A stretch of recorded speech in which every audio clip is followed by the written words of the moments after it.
Bonjour, merci de suivre ce webinaire sur les travaux de fin d'année.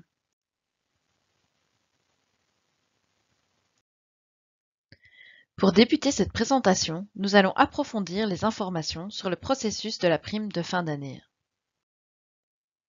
Qu'est-ce qu'une prime de fin d'année? Une prime de fin d'année est une indemnité supplémentaire versée comme son nom l'indique vers la fin de l'année. Si un travailleur n'est plus en service à cette date, le calcul de cette prime est généralement fait à la sortie de service. Le montant calculé est soumis à l'ONSS et au précompte professionnel exceptionnel.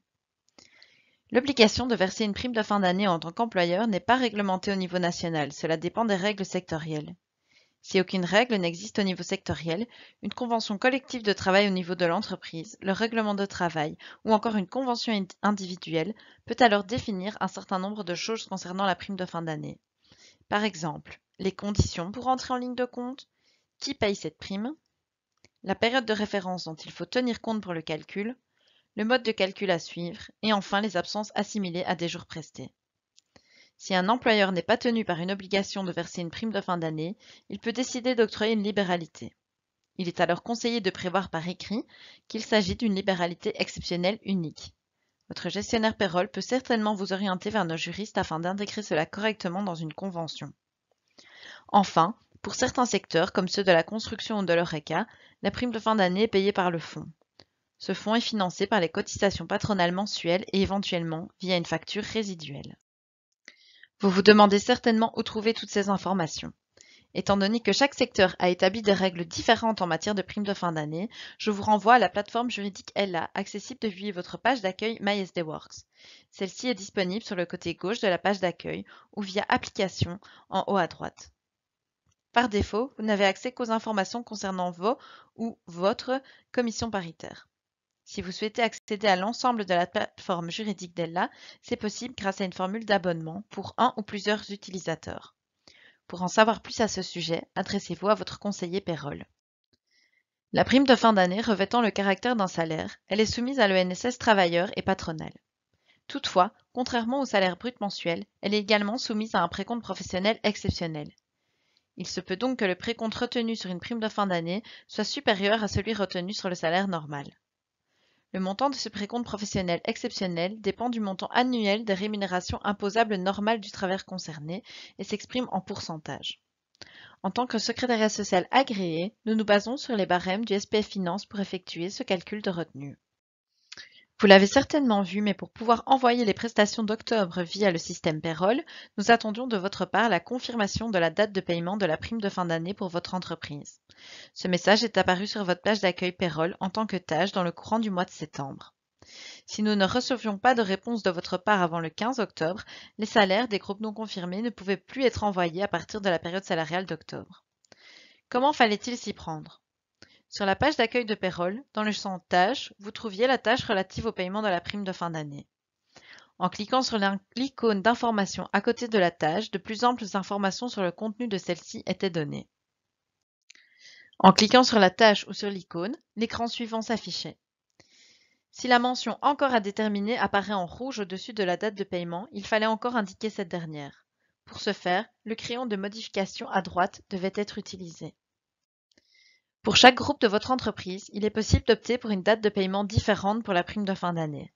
Par exemple, si vous souhaitez payer la prime de fin d'année des employés plus tôt ou plus tard que celle des ouvriers, c'est désormais possible. Si, en tant qu'entreprise, vous souhaitez faire une distinction entre les groupes, il faut d'abord entreprendre une action en cliquant sur le crayon qui la suit. Attention, si la mention Encore à déterminer apparaît en rouge pour certains groupes au niveau de la date de paiement, cela signifie qu'il reste des groupes avec une commission paritaire sans obligation de paiement d'une prime de fin d'année et que l'accord ne peut alors être confirmé. Il est alors nécessaire de modifier la convention à l'aide du crayon et d'indiquer pour quel groupe vous souhaitez payer une prime de fin d'année. Dès qu'un groupe est confirmé, il disparaît totalement de l'écran des tâches. Les groupes sont toujours scindés en sous-groupes avec une commission paritaire, avec obligation de paiement d'une prime de fin d'année, d'une part, et en groupe avec une commission paritaire sans obligation de paiement d'une prime de fin d'année, d'autre part. Nous mentionnons à chaque fois la commission paritaire. Dès lors, sélectionnez l'entreprise ou le ou les groupes pour lesquels vous souhaitez verser une prime de fin d'année au même moment et indiquez la date de paiement, soit en même temps que les salaires, soit à une date spécifique. Sachez que par défaut, SDWorks calcule la prime de fin d'année conformément aux règles de votre secteur. Si vous souhaitez toutefois y déroger, n'hésitez pas à contacter votre gestionnaire payroll. Veuillez noter que dans les entreprises où il n'y a pas d'obligation de verser une prime de fin d'année, nous vous donnions la possibilité de choisir de ne pas en verser. Vous pouvez à tout moment consulter votre choix de date de paiement via l'écran Accord avec SDWorks après avoir confirmé la tâche. Cet écran se trouve via le pictogramme de la fonction Entreprise dans le menu principal de Payroll, tout à fait à gauche de l'écran. Concernant votre choix de date, nous tenons compte des week-ends, des jours fériés officiels et des jours de congés bancaires pour déterminer la date de paiement.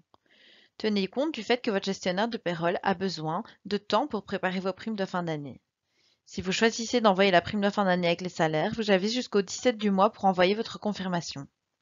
Si vous choisissez l'option séparément des salaires, votre accord devra être envoyé 8 jours ouvrables à l'avance. Après la confirmation de la tâche, vous pouvez encore modifier la date demandée jusqu'au 15 novembre. Pour ce faire, allez sur ce même écran Accord avec SDWorks et adaptez la date à l'aide du bouton Modifier. Vous en savez déjà beaucoup plus sur le processus des primes de fin d'année. Si vous souhaitez vous plonger dans le calcul de la prime de fin d'année, n'hésitez pas à contacter votre gestionnaire payroll. Il ou elle pourra vous guider à travers l'offre de formation SDWorks. Vous pouvez également retrouver plus d'informations via la Digifac Payroll que vous retrouverez sur www.sdworksfac.be. Au vu des récents événements et de la présence fréquente de chômage temporaire survenu cette année, vous vous demandez peut-être si la période de chômage temporaire pour cause de force majeure est assimilée pour la prime de fin d'année. Pour les secteurs qui se réfèrent généralement à la législation sur les vacances annuelles pour les assimilations des éco-chèques, primes de fin d'année et primes annuelles, le chômage temporaire pour cause de force majeure due au coronavirus sera également assimilé pour la période du 1er février jusqu'au 31 août 2020. Pour les secteurs qui ne se réfèrent pas à la législation sur les vacances annuelles, la convention collective de travail sectoriel devra toujours être consultée à ce sujet au cas par cas via la fiche sectorielle LA. Par exemple, au sein de la CP200, la convention collective du 9 juin 2016 relative à la prime de fin d'année ne prévoit pas que le chômage temporaire pour cause de force majeure soit traité comme un jour ouvré pour le calcul de la prime de fin d'année. Il en résultera donc éventuellement une prime de fin d'année moins élevée en décembre de cette année. L'approche de la fin d'année implique également d'autres sujets récurrents.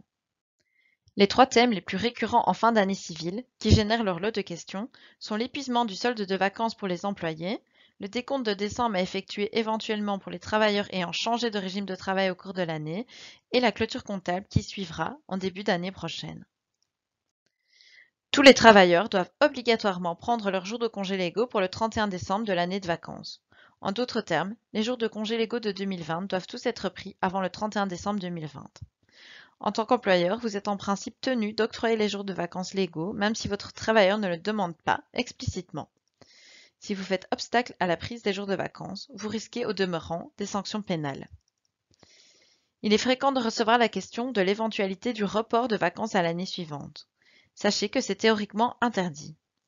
Un travailleur doit prendre pendant l'année tous les jours de congé auxquels il a droit dans l'année en question. Il n'est donc pas admis de reporter des jours de vacances à une année de vacances suivante. Le travailleur ne peut pas non plus renoncer à son droit de vacances. Même s'il est impossible pour le travailleur de prendre tous ses jours de congé avant la fin de l'année de vacances, en raison d'une maladie de longue durée par exemple, aucun jour de vacances ne peut être reporté à l'année suivante. Dans la pratique, les jours de congé légaux restants sont parfois reportés à l'année calendrier suivante. C'est en principe contraire aux dispositions légales. Cette solution fait éventuellement partie des possibilités en ce qui concerne les jours de congé supplémentaires qui sont octroyés au niveau sectoriel ou de l'entreprise.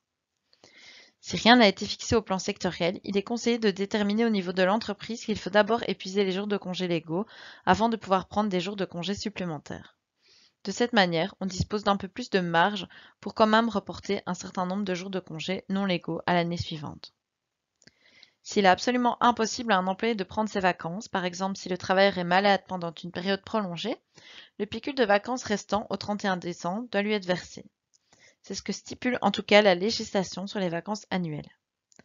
Sachez que dans ce type de cas, le montant des pécules calculés n'est pas soumis à l'ONSS, ni travailleur ni patronal. Nous calculerons uniquement du précompte professionnel sur ce montant. Par ailleurs, le travailleur en incapacité qui se trouve dans cette situation vous remettra certainement une attestation de vacances à l'attention de la mutuelle.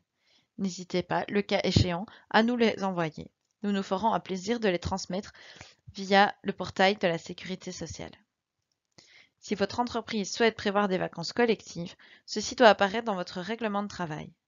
Contrairement à la communication des jours fériés de substitution, aucun délai légal n'est préconisé en ce qui concerne la communication de la période de la fermeture collective.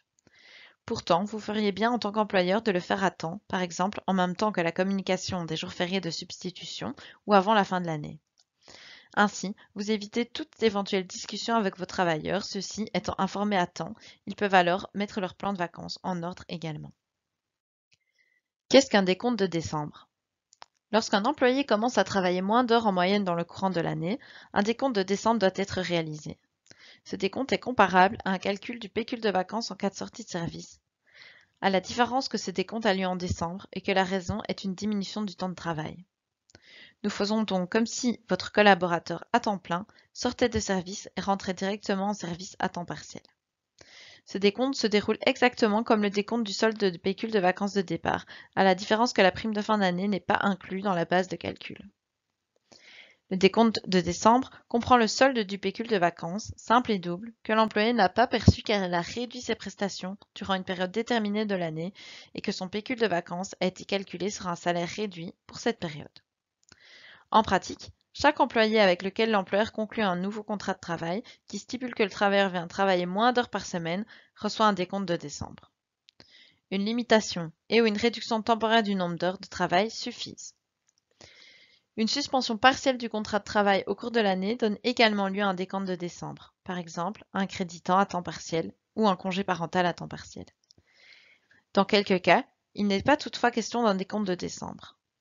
Ainsi, dans le cas d'un crédit temps à temps plein ou d'une interruption de carrière temps plein, on ne peut pas attendre jusqu'au mois de décembre pour décompter les pécules, mais un décompte complet et immédiat du pécule doit avoir lieu. La fin de l'année rime également avec clôture comptable en approche. En effet, d'une part, il sera temps de penser à toutes les corrections qui pourraient encore survenir sur les décomptes mensuels de l'année 2020. Il faut idéalement ne plus effectuer de modifications après la mi-février, car la clôture fiscale de l'année écoulée approche. Les modifications encore appliquées ensuite peuvent entraîner des amendes du SPF Finance où il faudra reporter le précompte calculé à l'année fiscale suivante. Nous éditerons alors, à la fin du mois de février 2021, tous les documents récapitulatifs de l'année écoulée, non seulement pour les travailleurs via la mise à disposition des comptes individuels et des fiches fiscales, mais également pour l'entreprise en général via l'édition du bilan social et de l'attestation de charges salariales. Les modifications ultérieures peuvent donc nécessiter d'éditer ces documents à nouveau, auquel cas une demande spécifique devra être formulée.